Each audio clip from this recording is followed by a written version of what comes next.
Halo semuanya, di video kali ini mungkin agak beda kali ya sama video-video sebelumnya. Video kali ini aku namain dialami.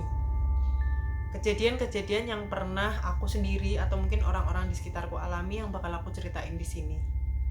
Gak usah lama-lama, so langsung aja kita dengerin ceritanya.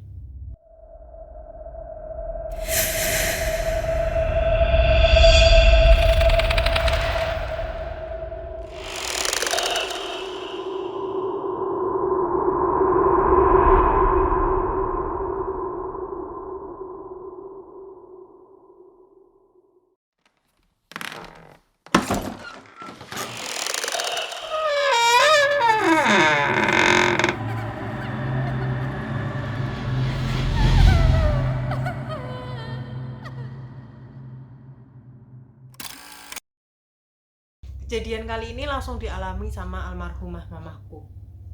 Kalau mamaku kelahiran tahun 1955, berarti kejadian ini sekitar tahun 1970, waktu mamaku masih kelas 1 SMA.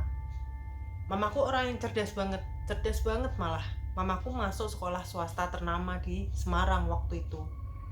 Tapi nggak berlangsung lama.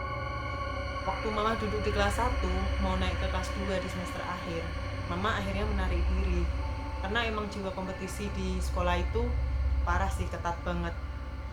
Akhirnya mama milih buat ngelanjutin sekolahnya di Jogja. Kenapa di Jogja?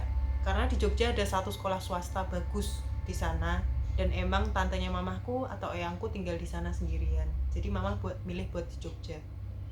Dan ternyata sekolah swasta itu sekolah swasta yang mengharuskan siswanya buat tinggal di sana. Bentuknya berarti kayak asrama gitu. Ya udahlah, mau nggak mau mama harus sekolah di sana. Akhirnya mama ke sana.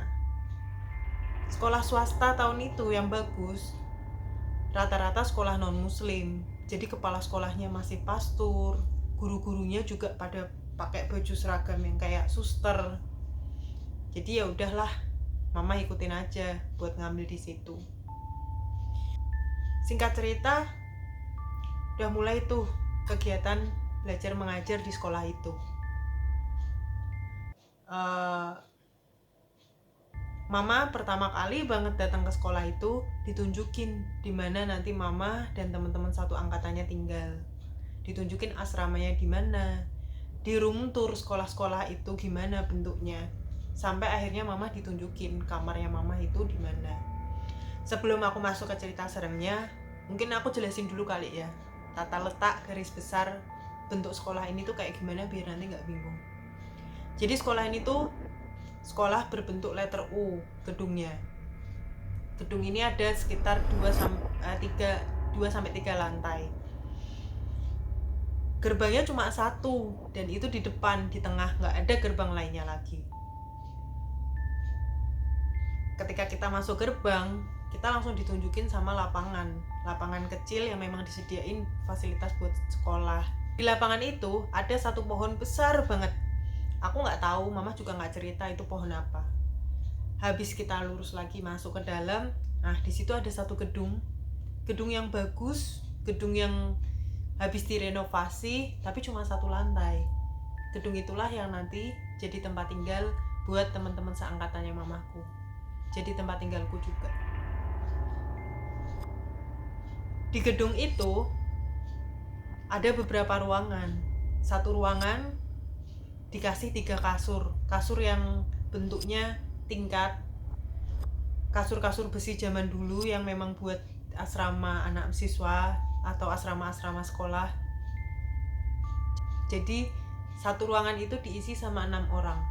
Mamaku dapat kasur di tengah, di bed bawah.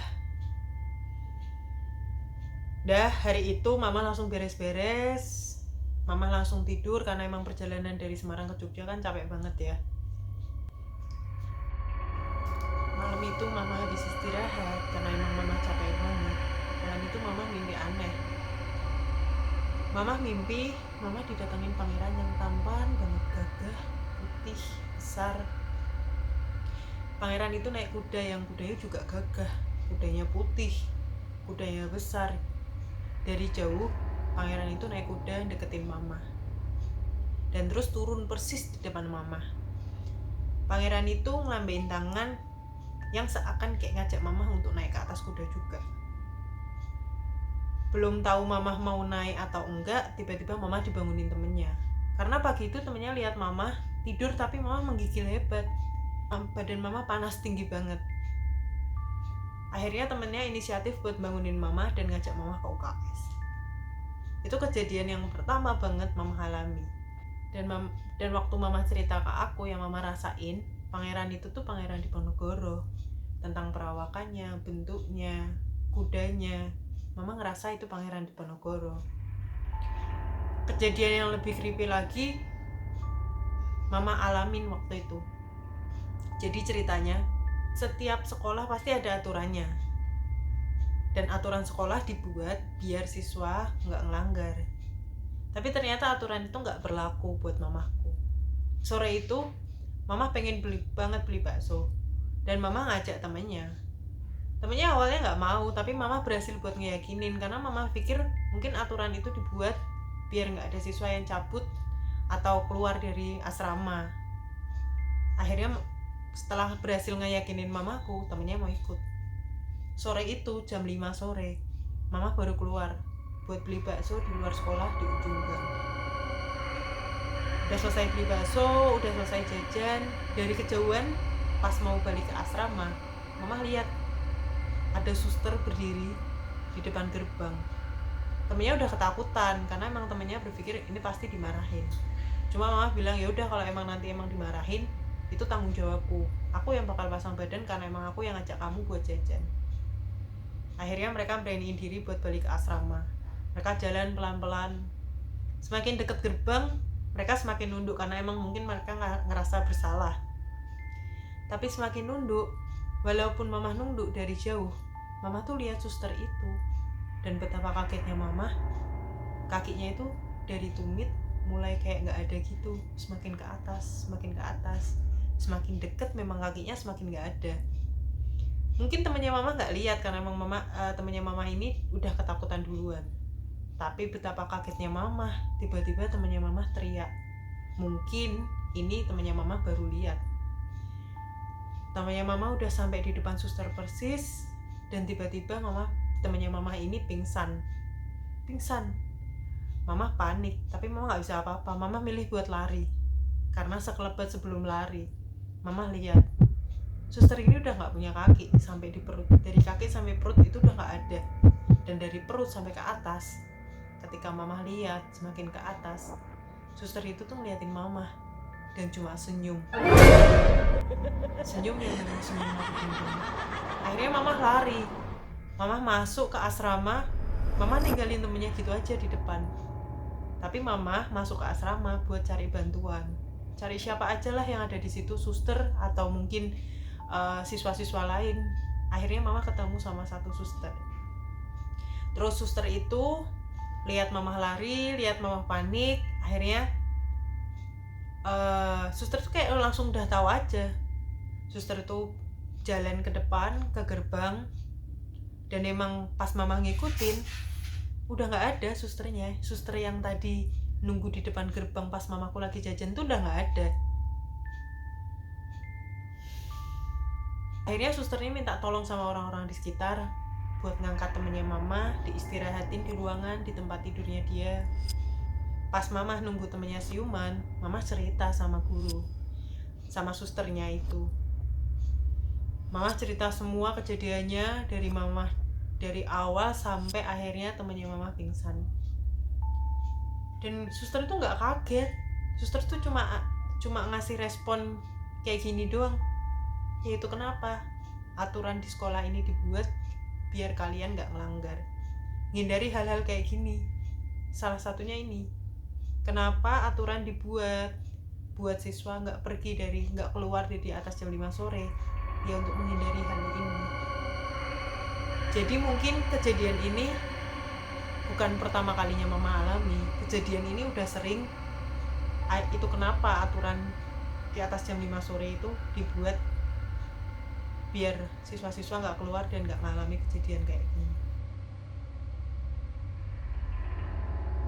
Kali ini kejadiannya setelah kejadian suster yang di gerbang tadi. Mama habis kegiatan belajar mengajar.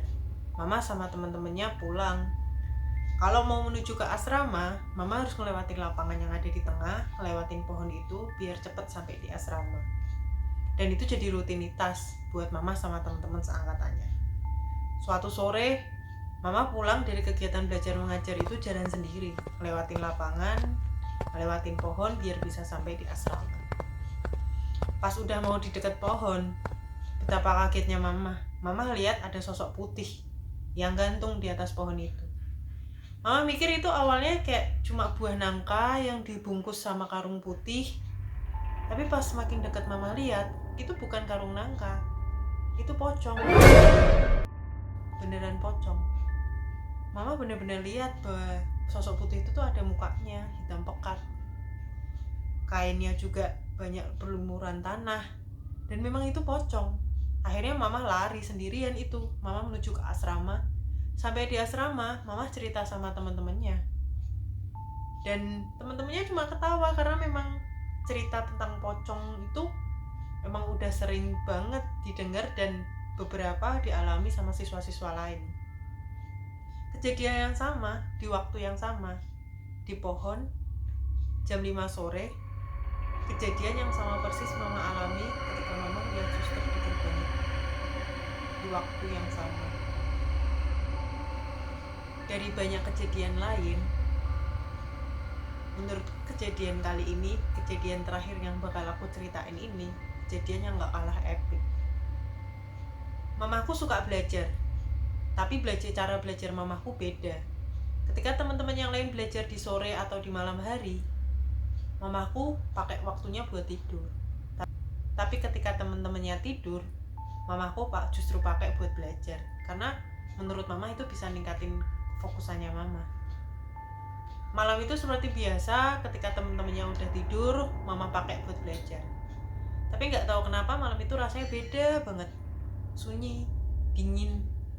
Tapi sunyinya tuh sunyi yang bikin bulu kuduk merinding. Mama duduk di atas kasur, lendetan di tembok, Mama baca-baca buku. Sampai tiba-tiba di depan Mama, di atas kasur, depan Mama persis, itu ada satu sosok kecil, nggak pakai baju, kepalanya botak. Dia lari-lari di depannya Mama, muter-muter gitu. Awalnya cuma satu, lama-lama jadi beberapa. Mama bener-bener merhatiin, dan mereka itu nggak pada merhatiin Mama. Mereka sibuk sendiri, senang-senang sendiri, lari-lari sendiri, ketawa-ketawa sendiri. Mama nge-freeze di situ. Mama bingung Mama harus ngapain. Sampai Mama bangunin temennya yang di sebelah aja nggak bisa, padahal itu jaraknya deket banget.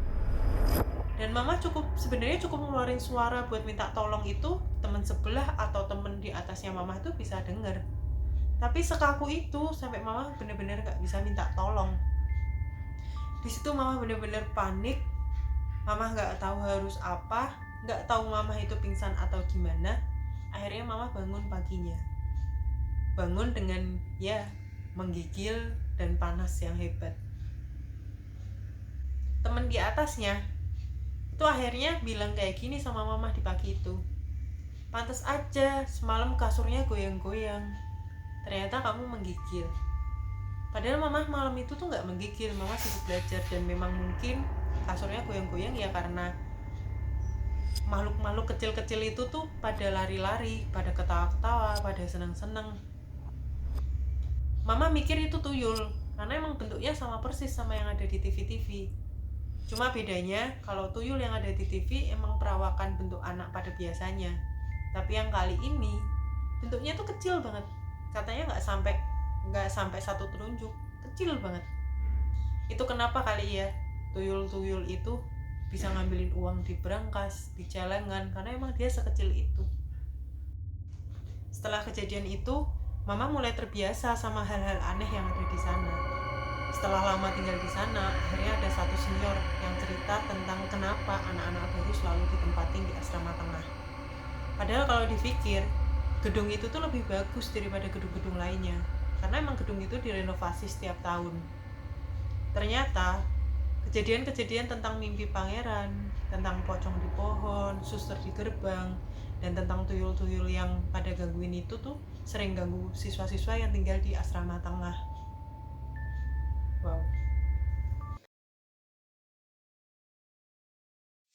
So, itu tadi pengalaman yang pernah dialami oleh almarhumah mamaku. Yang menurutku creepy banget sih. Hikmah yang bisa kita ambil, ya kita sebagai orang baru, kita ikutin aja peraturan yang ada di sana. Peraturan dimanapun tempat kita berada. Karena emang pasti tujuan peraturan itu dibuat baik sih. Buat teman-teman yang suka cerita ini, bisa bantu subscribe channelku dan like videonya ya, biar aku semangat bawain cerita dialami lainnya. Thank you for watching. Bye.